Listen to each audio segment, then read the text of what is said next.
Isn't life just kind of hard sometimes? Like for anyone. Now, factor in parenting, chronic illness, mental or physical. Now, combine them. Life is tough. So, I have decided to compile a list of things that I personally have found to be a great help in life, particularly for chronic illness or parenting or when they collide. And I thought I would share that with any of you who might need some extra help. Fancy meeting you here. My name is Brittany, and I post videos about my life as a mom with multiple chronic illnesses, both mental and physical. I am so glad that you stopped by my video, and I really hope that at least one thing that I say in this video can benefit you or somebody you know. Let's get into it.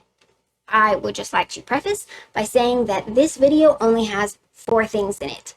Those are by no means my entire list. So for this video, I just picked a few of the very long list of things that I have written down, just for, time's sake, shorter video. Most of these things I can link for you if you would like to purchase the exact same thing I mentioned, and those links will all be listed in the description box.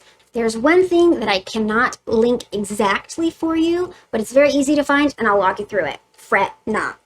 Number 1 on my list today is actually kind of an inconvenience, but it's way more of a convenience. So I still recommend, and let me tell you about it. It's a walking cane.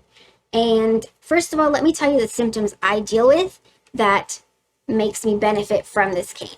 I frequently have, I always have pain, but sometimes it is severe enough that I cannot put all of my weight on either leg, usually my left.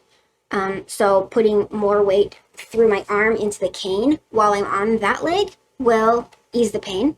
I also sometimes have muscle weakness that is yet to be diagnosed, I guess.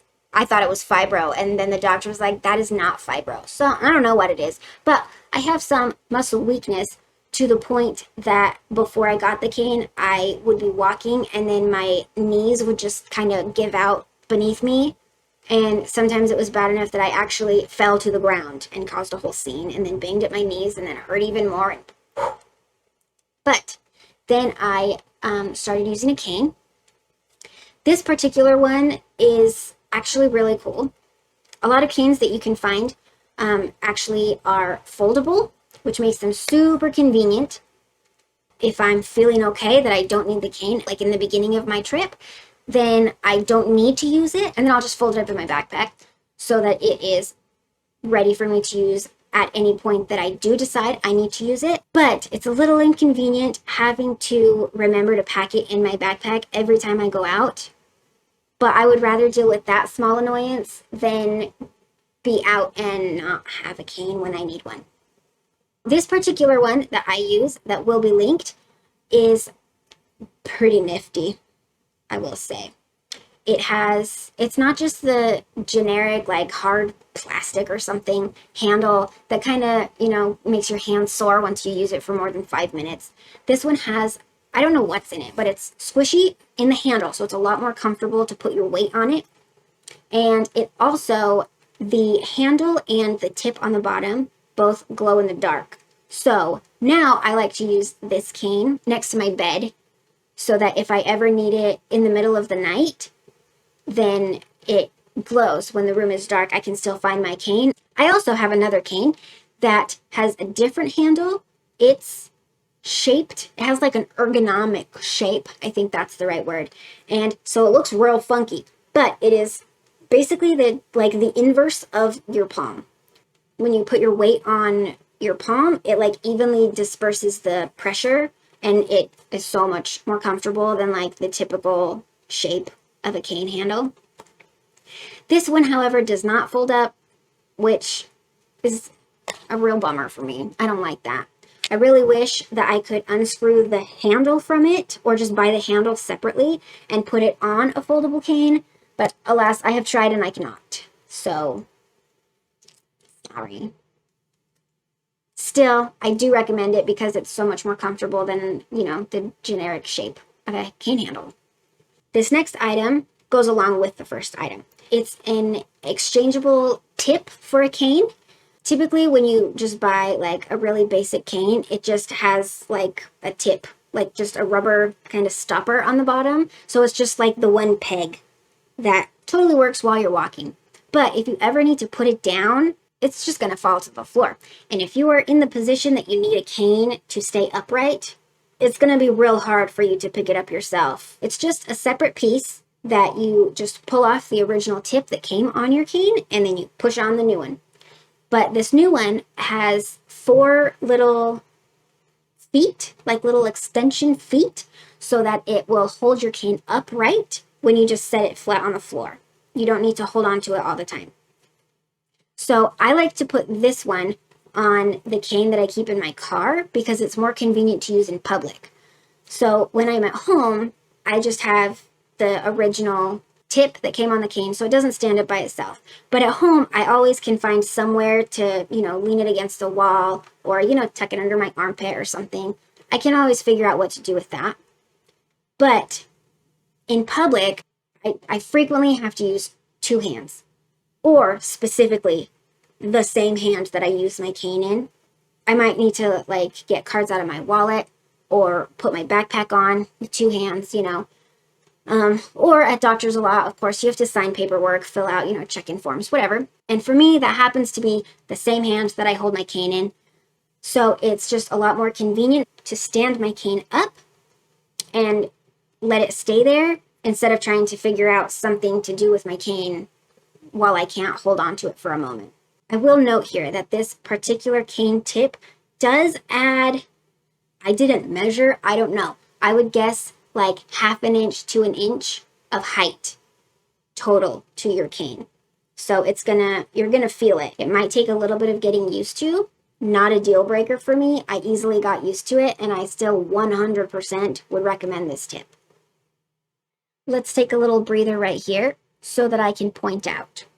I do use my hands a lot. I know that, and I'm sorry if it's annoying.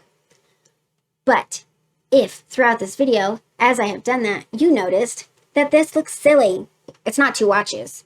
It's not. If you're curious about what this one is, I have a video all about it, and I will put it right here in the cards. Don't watch it now, though. Wait for the end of this video. It'll still be there if you click the little eye circle. It'll still be there at the end, I promise. Let's get back into it.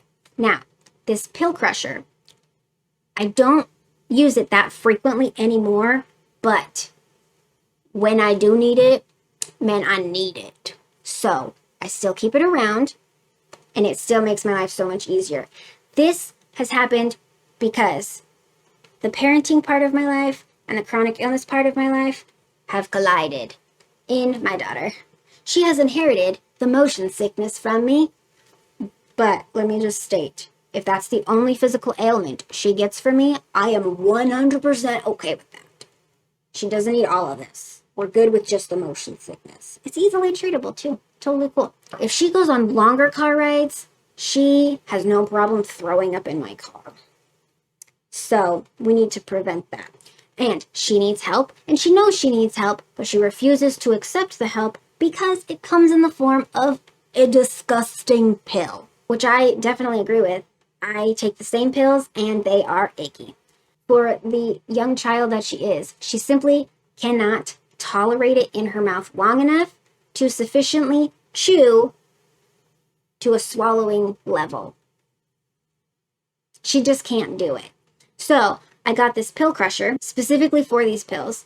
And the way it works is you place the pill inside the little cup portion, and then the lid, it screws on just like a jar lid.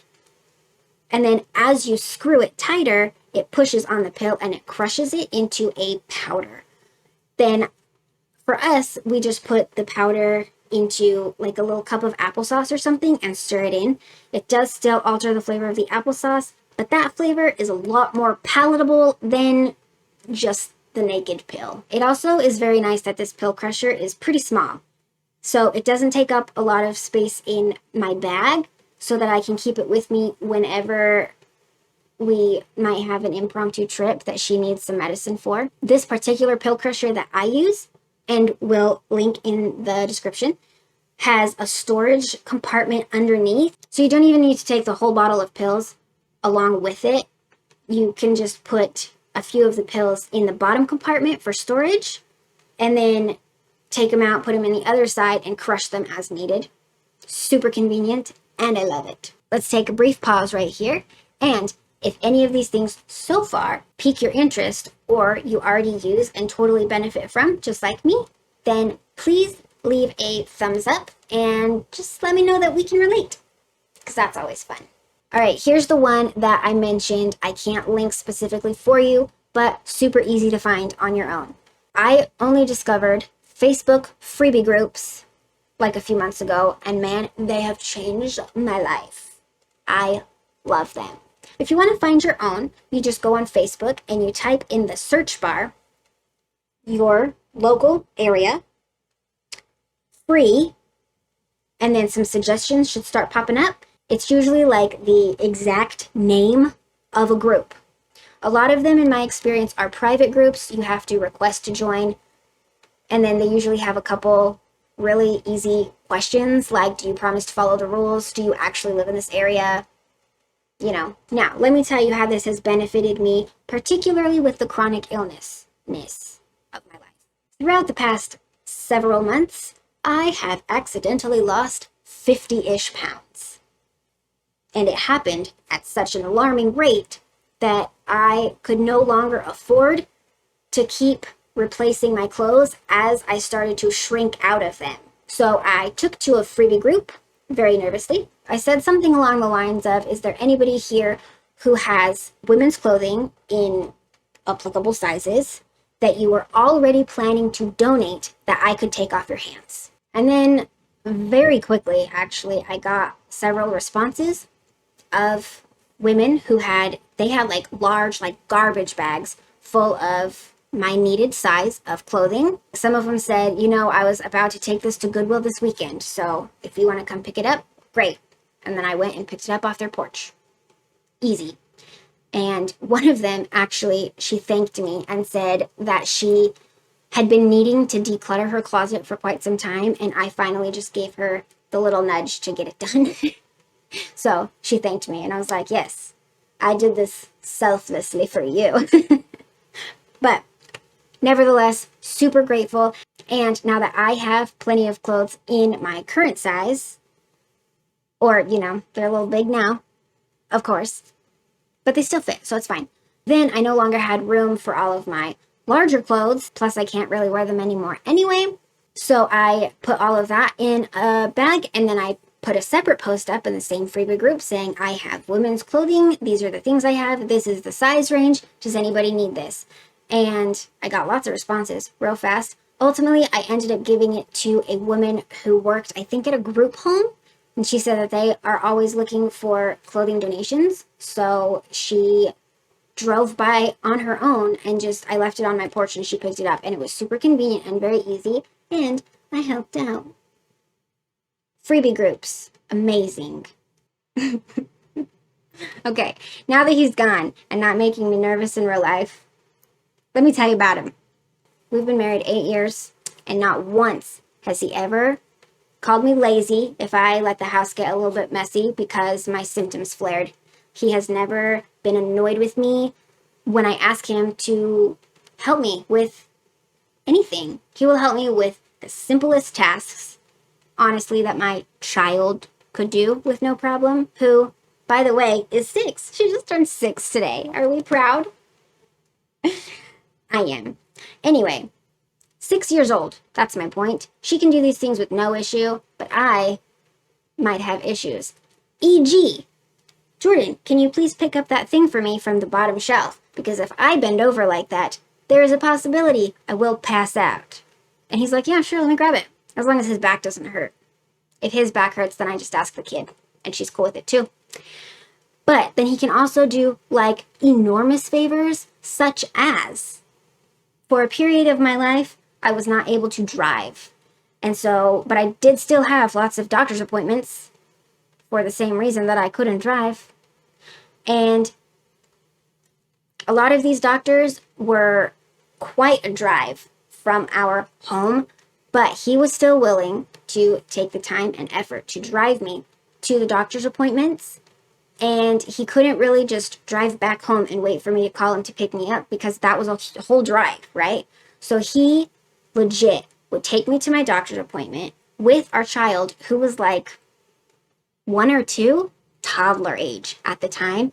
He seriously would just sit in the parking lot in the car and just play with her in the car for a couple hours. Isn't that amazing? He's a good one. And I hope he never needs to be replaced, because I don't know that I could. All right, so that wraps up this portion of the very long list of things that help me in my life as a mom with chronic illness. Please let me know if anything that I said in this video could benefit you or somebody that you know, or you already use and it does benefit you. Let me know by leaving a thumbs up. I would really appreciate that. If, at the very least, all you felt from this video is that you are not alone, mission accomplished. Lots of people struggle with similar things. I know it's hard, but you're not alone. Don't forget, chronic illness is tough, but it's a good thing that you're tougher. Toodles. Okay, good. It's still manual focus? Yeah. Okay, you can't see any of this, right? You look beautiful. Everything is gorgeous. You're ready to go. Thank you. Love you. Love you.